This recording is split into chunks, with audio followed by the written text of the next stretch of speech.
Salut les amis les lions, on se retrouve pour votre moment, votre guidance pour le mois de novembre. Alors je le répète, quand je parle du mois de novembre, ce sont les énergies potentielles susceptibles de vous accompagner durant ce mois, car ce tirage n'est pas là pour prédire l'avenir. Déjà le tarot n'a pas été conçu pour ça. On va le prendre comme un outil de développement personnel, où ça va nous permettre d'ouvrir une porte sur votre inconscient, de mettre la lumière sur ce que vous savez déjà en fait, mais de vous positionner en tant qu'observateur. Donc prenez cette guidance comme un moment d'introspection, qui va vous permettre en fait de nourrir, d'alimenter les énergies que vous souhaitez dans votre quotidien et d'écouter certains conseils du tarot si il y a des énergies en excès ou en manque afin de pouvoir les équilibrer. Ok ? Allez, c'est parti. Mes amis les lions, on commence tout de suite avec votre état d'esprit, l'énergie que vous portez en ce moment. Alors, la première carte, ça va être vraiment l'énergie que vous incarnez. Et on a la papesse. Ok. Vous êtes un petit peu dans cette introspection en ce moment. C'est le féminin, c'est toutes les énergies féminines dans toute sa splendeur, le côté réceptivité, accueil, écoute de ses intuitions. Vous êtes là dans une certaine réflexion. On voit qu'il y a un œuf derrière, j'aime bien le préciser, parce que ça parle peut-être d'un projet qui est dans l'œuf, qui est en gestation. Et donc là, vous êtes dans l'accumulation, peut-être de nouvelles idées, de nouvelles connaissances. On voit qu'elle a un livre ici, mais elle ne prend pas la peine de le regarder parce que elle est ouverte en fait. Elle a ouvert un portail qui lui permet en fait d'être pleinement à l'écoute de son intériorité et de ses intuitions. Donc vous êtes dans un moment peut-être pour certains de silence, dans votre sanctuaire, dans cette gestation peut-être d'un projet, et dans l'attente d'accumuler toutes les connaissances avant de pouvoir l'intellectualiser avec le numéro 3, et après arriver au numéro 4 pour pouvoir le manifester dans la matière. Ok ? Donc là vraiment, il y a une grande sagesse intérieure pour vous, les amis les lions, et vous êtes vraiment dans cette réceptivité et pleinement à l'écoute de vos intuitions pour peut-être un potentiel projet qui est encore dans l'œuf, ou que ce soit au niveau pro, relationnel, ou un projet perso.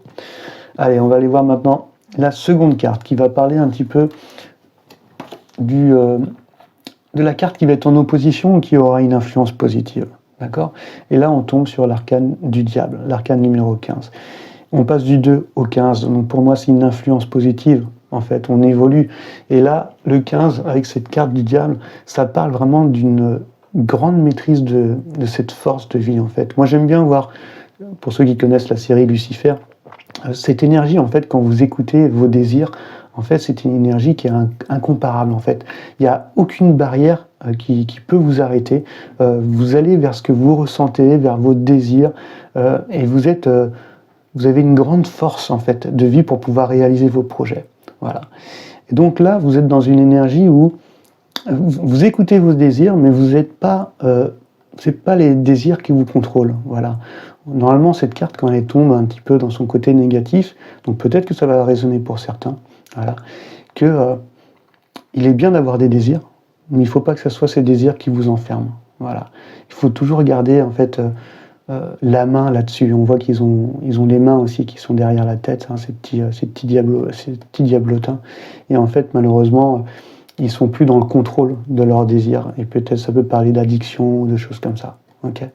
Mais là, on va le voir vraiment dans son beau côté, parce que il y a une évolution. Vous êtes dans cette réceptivité, cet accueil, cette accumulation de la connaissance, et on vous appelle à écouter pleinement vos désirs, d'aller vers cette tentation, vers cette chose qui vous anime, ce feu qui vous donne envie d'assouvir justement tous vos désirs.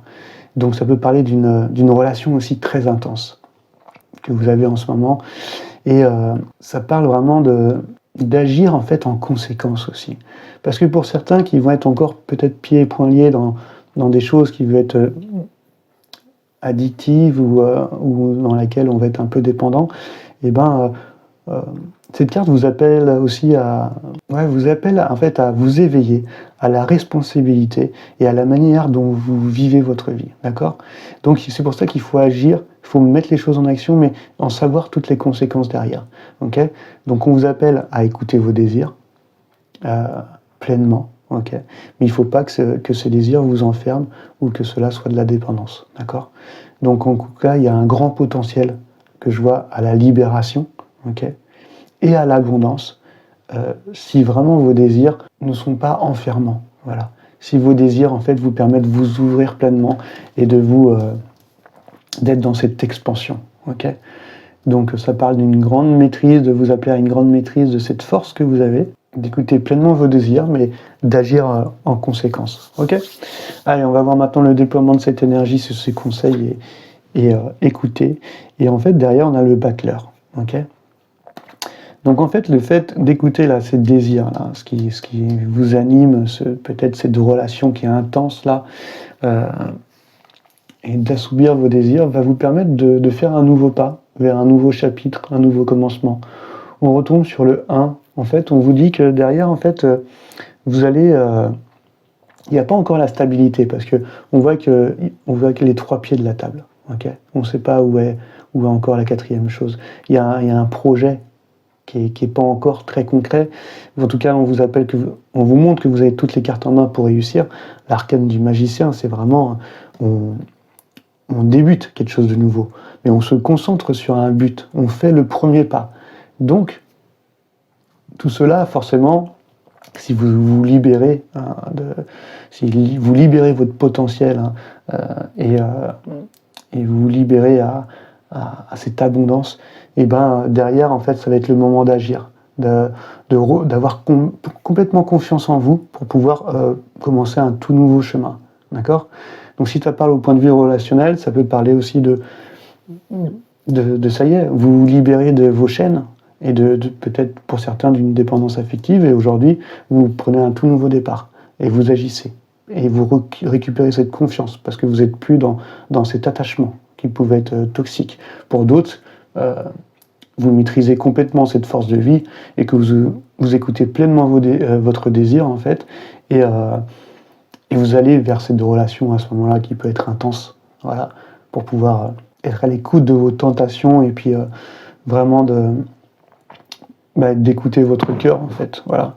Et là, on voit que voilà, il y a un nouveau départ en tout cas derrière tout ça qui va vous permettre peut-être d'abandonner certaines de vos inquiétudes, de vous ouvrir à des nouvelles choses, voilà. Peut-être vous allez vous sentir un peu plus inspiré. Et puis de prendre une nouvelle direction en fait, d'avoir un objectif, vous allez peut-être canaliser de nouvelles choses, découvrir peut-être de nouveaux talents. En tout cas, ça me parle de potentiel, de force de vie, de fluidité, de créativité. Et donc là, il va y avoir une bonne circulation des énergies si vraiment vous libérez des choses, soit qui vous enferment, ou soit que vous écoutez pleinement vos désirs. Ok. Allez, on va aller voir un petit peu plus en profondeur avec les arcanes mineures du tarot. On va aller voir vos 4 éléments. Ces 4 éléments qui vous composent, la terre, l'eau, l'air et le feu. Ok, le premier c'est l'élément de la terre. Donc ça touche à tout ce qui est dans la matière en fait, tout ce qui est palpable dans le monde physique, le financier, le matériel, mais aussi l'essence du corps, d'accord, et votre santé. Et là on est tombé sur le 3 de coupe. Okay. Donc dans la matière, on voit qu'il y a l'envie de célébrer quelque chose, l'envie d'être dans le partage, ou alors de trouver des solutions. Okay. On peut imaginer un couple, hop, et qui trouve une solution. Il y a quelque chose qui naît, d'accord. Et donc là, dans le 3 de coupe, qu'on va interpréter dans l'élément de la terre, ça va être peut-être l'envie peut-être dans une certaine abondance peut-être matérielle, de récolter quelque chose en commun. Parce qu'on aura concrétisé un projet en commun, on aura été dans une sorte de succès collectif ou à deux. En tout cas, ça parle vraiment de la naissance d'un projet, l'envie de le célébrer, de le partager et d'exprimer pleinement la joie que ça nous procure d'être célébré tout ça et d'officialiser, pourquoi pas, la naissance d'un projet. À vous de vous positionner face à cette énergie pour savoir dans quel domaine cela résonne et alimenter justement cette belle énergie qui est le fait de partager, de célébrer ce qui vous anime, ce qui vous rend joyeux et pour pouvoir justement aller vers cette abondance si c'est dans la matière, c'est abondance matérielle, parce que le projet il commence à se développer et à naître. Si c'est dans le relationnel, ben, pareil, célébrer la réciprocité de vos sentiments. Et puis, pour être dans ce succès, voilà, et cette célébration. Ok ? Allez, on va aller voir l'élément de l'eau. Hop, l'élément de l'eau qui touche. Hop, tout ce qui provient du cœur, en fait. Donc, le domaine relationnel, sentimental, émotionnel. Et on est dans le cavalier d'épée. Le cavalier d'épée, c'est un fonceur. C'est un cavalier qui veut que les choses avancent vite. Il y a une sorte d'envie de changer radicalement. Alors, peut-être que pour d'autres, c'est vraiment de se détacher de choses dans lesquelles soit vous étiez en dépendance ou d'attachement peut-être toxique, ou peut-être pour d'autres des addictions. Donc il y a un changement radical. Okay. Et en tout cas, l'envie d'entreprendre quelque chose. Et pour d'autres, ça va être entreprendre la naissance de ce nouveau projet, de trouver des solutions, soit dans un projet ou dans une relation. En tout cas, on entreprend, on avance, on a envie de bouger les choses, on accorde peut-être son aide à des personnes. C'est un côté, il y a un côté appui et soutien dans ce cavalier d'épée, mais très dynamique, et l'envie que les choses soient claires. Il faut que l'esprit et le mental soient légers. Donc il y a ce besoin de foncer, d'entreprendre les choses, mais il faut vraiment que les choses soient posées, soient claires. Et donc ça peut parler d'un voyage aussi, d'un voyage, un déplacement, ou une nouvelle routine à mettre en place dans le domaine émotionnel. Mais là, voilà, on vous appelle, c'est le côté où on va vous appeler dans le domaine relationnel à peut-être à faire bouger les choses concrètement, à entreprendre. Pour d'autres, ça va être un changement radical. Bon, être dans cette intelligence, à avoir cette clarté d'esprit pour savoir ce qui est bon pour vous. Et peut-être pour certains, vous accorder une nouvelle manière de vivre, accueillir des nouveaux concepts, des nouvelles croyances, remettre en cause certaines choses. En tout cas, vous aurez le courage de mettre les choses en place, de changer les choses dans le but de vous respecter, ou dans le but en fait de concrétiser quelque chose d'intense, quelque chose, un projet que vous avez envie de mener à bien, ou une relation. Ok. Allez, on va aller voir maintenant cet élément de l'air. Ok. Tout ce qui touche à votre mental, vos idées, vos croyances, vos pensées, mais également la manière que vous avez de communiquer.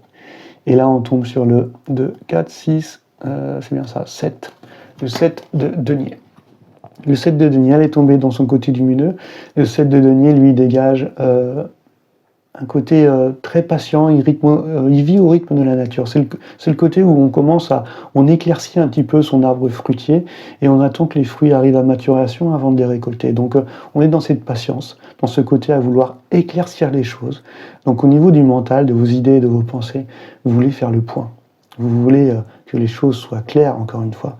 Donc on vous appelle à prendre le temps de la réflexion avant d'agir.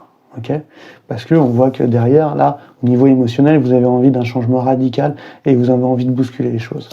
Et au niveau de l'air, le conseil, on va vous appeler justement à prendre le temps de la réflexion, à analyser bien la situation, et ayez cette patience, on va dire, mentale, afin d'avoir une évaluation claire de votre projet, okay, ou de ce que vous voulez mener, ou de la décision que vous avez à prendre. Okay. Allez, on va aller voir l'élément de feu. L'élément de feu qui touche à ce feu intérieur qui vous pousse à l'action, au mouvement. Donc ça passe par vos désirs, vos passions et votre créativité. Okay. Et là, on a le roi de coupe. Okay. On voit bien qu'en fait, que vous avez besoin peut-être de mettre des limites, de vous faire respecter. Le roi de coupe, en fait, il offre sa coupe, il n'y a pas de souci, il offre sa coupe d'amour, mais il veut conserver sa stabilité émotionnelle. En fait, il est dans le respect de soi, ok, et il est juste dans ce qu'il donne, d'accord. Il ne va pas se sacrifier, voilà. Et donc il y a un côté, il a une grande accumulation en fait des expériences du passé, ce qui lui permet aujourd'hui d'avoir une haute expérience affective et de garder en fait sa stabilité émotionnelle, d'accord? Parce que justement il se respecte et il est plus dans le sacrifice, voilà. Donc c'est un roi quand même qui est très intuitif, qui sait s'écouter, qui est aussi à l'écoute, hein, c'est un peu un thérapeute, hein. Il est compatissant, il est tolérant, il est sincère, mais il se laisse pas bouffer non plus, tu vois. Donc ça peut être, il peut apporter son conseil, il peut avoir cette empathie et être à l'écoute, mais il se limite dans ce qu'il donne, dans le respect de lui-même, car il veut conserver sa stabilité émotionnelle. Okay, et ça, c'est ce qui vous pousse au mouvement, c'est d'établir des limites claires, que ce soit dans une relation ou